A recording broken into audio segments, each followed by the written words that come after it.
حبیب صاحب، آپ نے 11 جولائی کو ہی بتا دیا تھا کہ کلمہ خیر گلبر خان صاحب کے حق میں کہہ دیا گیا ہے، وجہ کیا ہے اس کلمہ خیر کی؟ دیکھیے، جب وہاں پر ایک دفعہ خالد خورشید صاحب جب نااہل ہو گئے تو وہ حکومت بہت سی نظروں میں تھی. آپ کو یاد ہوگا اسی پروگرام میں عرض کیا تھا کہ کشمیر اور گلگت بلتستان کی حکومتیں بھی خطرے میں آ جائیں گی.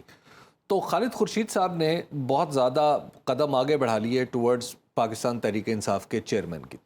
تو ہوا یہ کہ ایک آدھ دفعہ انہوں نے لاہور میں بھی ایک واقعہ مبینہ طور پر پیش آیا جس میں گلگت بلتستان پولیس کے لوگ شامل تھے ایک طرف اور ایک طرف پنجاب کے تھے.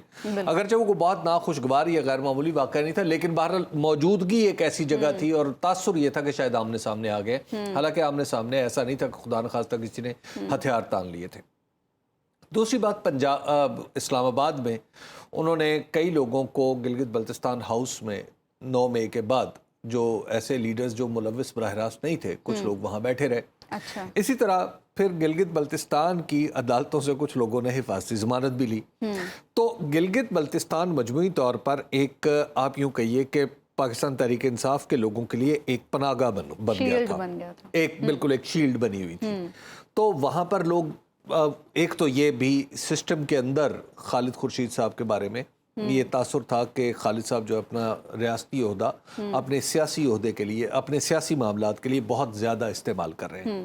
حالانکہ پاکستان کے تناظر میں کوئی غیر معمولی بات نہیں ہے، لیکن بہرحال تو ایک تو یہ مسئلہ پیدا ہو گیا. دوسرا یہ ہوا کہ جب 9 مئی کے بعد جو تبدیلیاں آئیں حالات میں، آپ دیکھ رہے ہیں کہ پھر بہت سارے لوگوں نے پارٹی چھوڑ دی. تو گلگت بلتستان کیسے محفوظ رہ سکتا تھا اس وبا سے؟ تو وہاں پر بھی لوگوں نے پارٹی چھوڑ دی اور پارٹی چھوڑ کے یہ سمجھا، جیسے اعظم خان صاحب بھی کہہ رہے تھے کہ یہ سمجھا گیا کہ اگر ہم تحریک انصاف سے لا تعلقی کا اعلان کر دیں گے تو شاید ہمارا راستہ کچھ ہموار ہو جائے. لیکن انہوں نے کچھ دیر کر دی اور اس وقت تک گلبر صاحب کا نام جو تھا وہ فائنل ہو چکا تھا. اور گلبر صاحب بڑے نہایت اچھے آدمی ہیں، بڑے دلچسپ آدمی ہیں، بہت زیادہ تعلیم یافتہ نہیں ہیں. یعنی اگر آپ ان سے کمپیریزن، یعنی ان کا یہ تعلیم کے حوالے سے نہیں کیا جا سکتا لیکن تجربے کے حوالے سے ضرور کیا جا سکتا ہے. تو ان کا انتخاب کیا تجربے کی بنیاد پر کیا گیا یا کوئی اور بھی فیکٹرز ہیں؟ ہمیشہ جب کوئی مخلوط حکومت بنتی ہے یا جس طرح کی یہ گلگت بلتستان میں بنی یا جیسے اس سے پہلے اے جے کے میں بنی، تو ہمیشہ کمزور ترین شخص کا انتخاب کیا جاتا ہے تاکہ کمزور ترین شخص جو ہے اس سے اپنی مرضی کے کام کروائے جا سکتے ہیں.